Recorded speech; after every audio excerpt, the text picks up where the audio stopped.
I completely agree with what the gentleman on the right said. I don't know your name. Rob Liddell, this one? Not the Labour one. Richard. The one on the right, over... Me? Yes, you. Controversial. I completely agree. You mentioned the word about hypocrisy. This is a common theme with leftists, very hypocritical people. If they'll espouse, you've got to be tolerant. You've got to be very tolerant towards everyone. But and tolerant towards people's views. But if they disagree with your views, they're very intolerant towards your own views. Incredibly intolerant. I would term. I'm very interested in this. The psychology behind it. With leftists, I would term it under the Diagnostic Statistical Manual of Mental Disorders. I would include.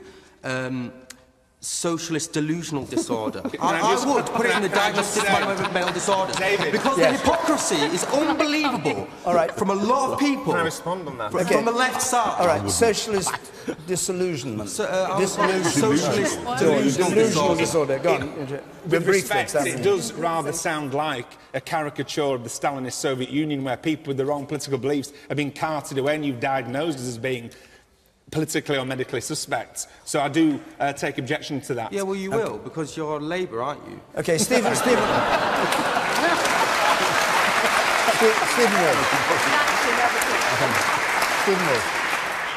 Couldn't have expressed it any better than myself. The thing about Corbyn is I respect the man for having opinions of views of his own and challenging those within his own party to lead that party. But on this particular issue, all I can say about him is that he is reckless, he's irresponsible, and he is selfish.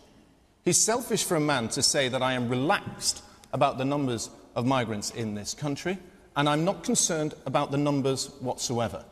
It's easy to be relaxed if you live in a £1 million house in a nice, comfortable zone in London. It's easy to be relaxed if you have a salary provided by you in this audience. It's easy to be relaxed if you're going to have a pension that most people in this country would dream about, whilst here at the Pilgrims Hospital you're having to queue into the early hours to get seen, where you've got 4,000 new houses having to be built to command the numbers of people having to come here, why you've got the rising crime in this area, why people can't get into schools. All the same sort of things, Richard, you and I agree need to be dealt with.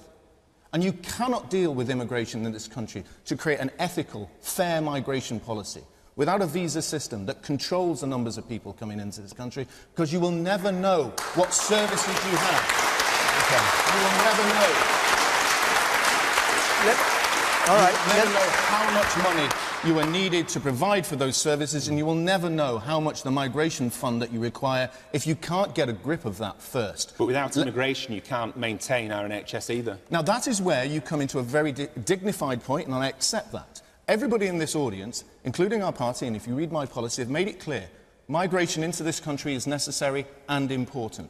All we have ever simply said is we must not have uncontrolled mass migration because it pushes down wages. All right, Stephen, thank you.